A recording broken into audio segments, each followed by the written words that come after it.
तीन जानवर ऐसे हैं जो घर में आए तो अपने साथ बेपनाह दौलत और बरकत लाते हैं, जबकि तीन जानवर ऐसे भी हैं जिनका घर में आना गुर्बत, इफलास और रिजक की तंगी का सबब बनता है। बाज औकात हमारे घरों में रिजक की तंगी या बेबरकती ऐसी होती है कि हम लाख कोशिश के बावजूद भी परेशानियों के दलदल से बाहर नहीं निकल पाते। हम सब ये सोचते हैं कि आखिर मेहनत के बावजूद बरकत क्यों नहीं। इस्लामी तालीमात और हिकमत में कुछ ऐसे वाज़ेह इशारे बताए गए हैं जो हमें ये समझने में मदद देते हैं कि हमारे आसपास मौजूद कौन सी मखलूक बरकत का बाइस है और कौन सी नहुसत का।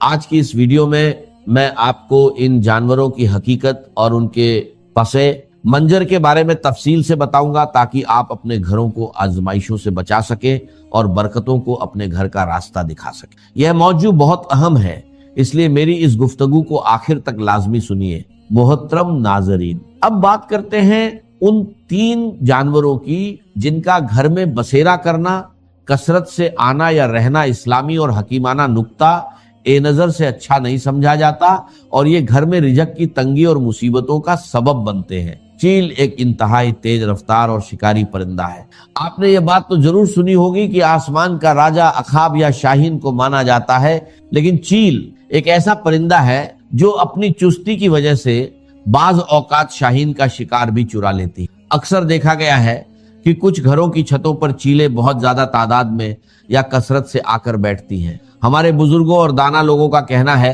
कि घर की छत पर चील का मुसलसल आना या सुबह दोपहर के वक्त बैठना अच्छा शगुन नहीं माना जाता। यह इस बात की अलामत समझा जाता है कि इस घर पर अनकरीब कोई बड़ी मुसीबत, परेशानी या रिजक की शदीद तंगी आने वाली है। दूसरा जानवर जिसका घर में आकर रहने लग जाना और हर कोने में बस जाना मनहूस समझा जाता है, वह मकड़ी है। मकड़ी की वजह से घर में तंगी और मुसीबतें आती। यहाँ एक बात वाजह करना बहुत जरूरी है कि मकड़ी बजात खुद कोई मनहूस जानवर नहीं है, क्योंकि इसी मकड़ी ने हिजरत मदीना के तारीखी मौके पर गार ए सौर के दहाने पर जाला बुनकर हमारे प्यारे नबी हजरत मोहम्मद सल्लल्लाहु अलैहि वसल्लम की कुफार से हिफाजत की थी। लेकिन मकड़ी की बद दुआ बहुत खतरनाक होती। मकड़ी उस वक्त बद दुआ देती है जब उसका मुकम्मल तौर पर बना हुआ जाला अचानक और बेदर्दी से तोड़ दिया जाए। इसीलिए दाना लोग फरमाते हैं कि घर में मकड़ी का जाला कभी मुकम्मल न हो। जैसे ही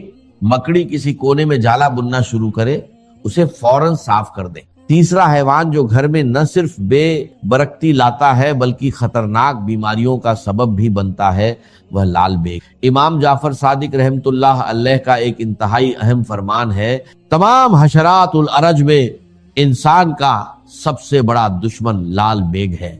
ये इंसान का ऐसा पोशीदा दुश्मन है जो हर वक्त गंदगी फैलाने और नुकसान पहुंचाने की ताक में रहता है। अगर आपके घर में लाल बेग कसरत से नजर आने लगे तो समझ जाएं कि बरकत उठ। साइंसी तहकीक भी इस बात की तस्दीक करती है कि घर में लाल बेगों का ज्यादा होना दिल की बीमारियों की बड़ी वजह है। लाल बेग एक खास किस्म का केमिकल छोड़ते हैं जो इंसानी दिल को कमजोर करता है और हार्ट अटैक का बाइस बनता है।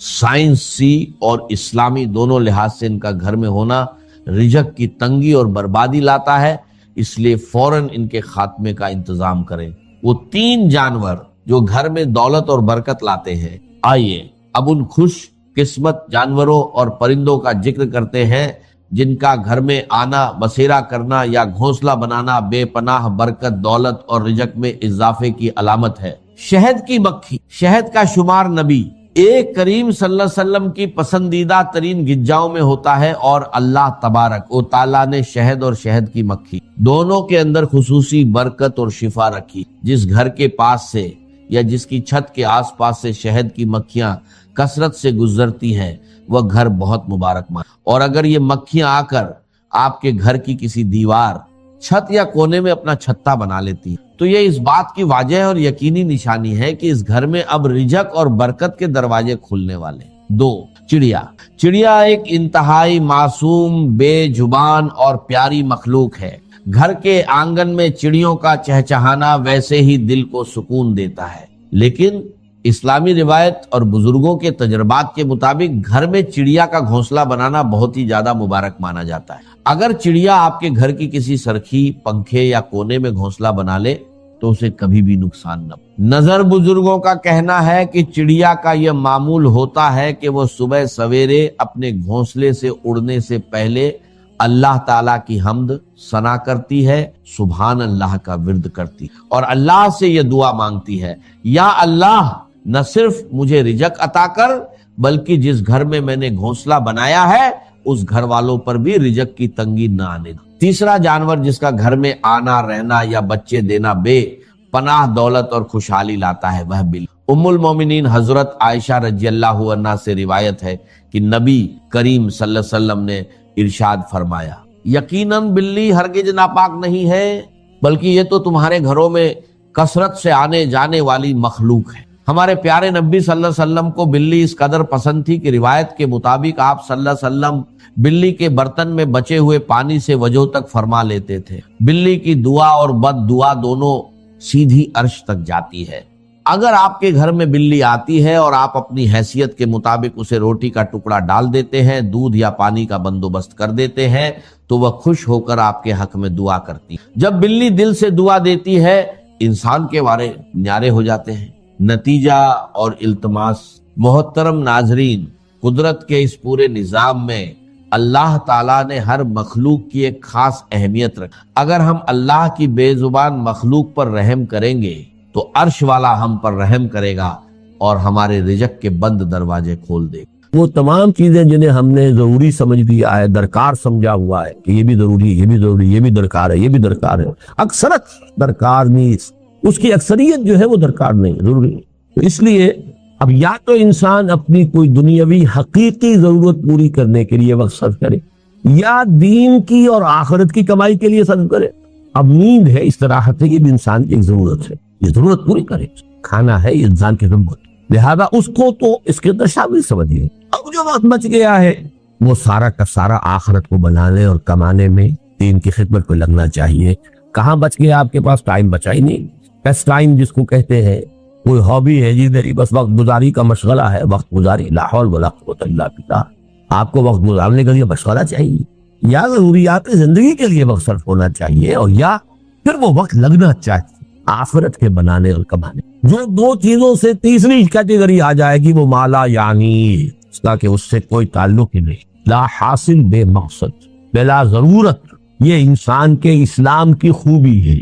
یہ بھی گویا کہ احسان کا درجہ ہو گیا، من حسن الاسلام، اسلام کے بعد درجہ ایمان، ایمان کے بعد احسان، من حسن اسلام المرء، ایک انسان کے اسلام کی خوبی یہ ہے، حسن یہ ہے، ترکہ مالا یعنی ہے، اس کا چھوڑ دینا ہر اس چیز کو جو اس کے لیے لا حاصل ہو، غیر ضروری ہو۔ ابی حمزہ انس ابن مالک رضی اللہ عنہ خادم رسول اللہ صلی اللہ علیہ وسلم عن النبی صلی اللہ علیہ وسلم قال، یہ جن کو ہم جانتے ہیں حضرت انس حضور کے خادم تھے، ان کی والدہ 9 برس کی عمر تھی ان کی جبکہ حضور کی خدمت میں چھوڑ گئی تھی کہ حضور یہ بچہ آپ کے پاس رہے گا، آپ کی خدمت کرے گا، آپ کی صحبت سے فیض یاب۔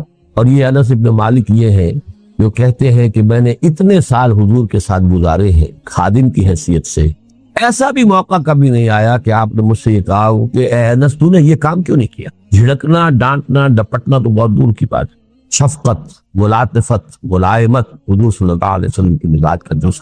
اب ان کی کنیت ہے ابو حمزہ، عن ابی حمزہ انس ابن مالک رضی اللہ عنہ خادم رسول اللہ صلی اللہ علیہ وسلم۔ یہ خادمے کے نیچے مین کیوں آ گئی ہے، زیر کیوں آ گئی ہے؟ ان تو آ رہا انس سے پہلے، چلیے ٹھیک ہے، بدل کہہ لیں، صفت کہہ لیں، چلیے۔ عن النبی صلی اللہ علیہ وسلم، حضور سے روایت کیا، آپ نے فرمایا لا یؤمن احدکم حتی یحب لاخیہ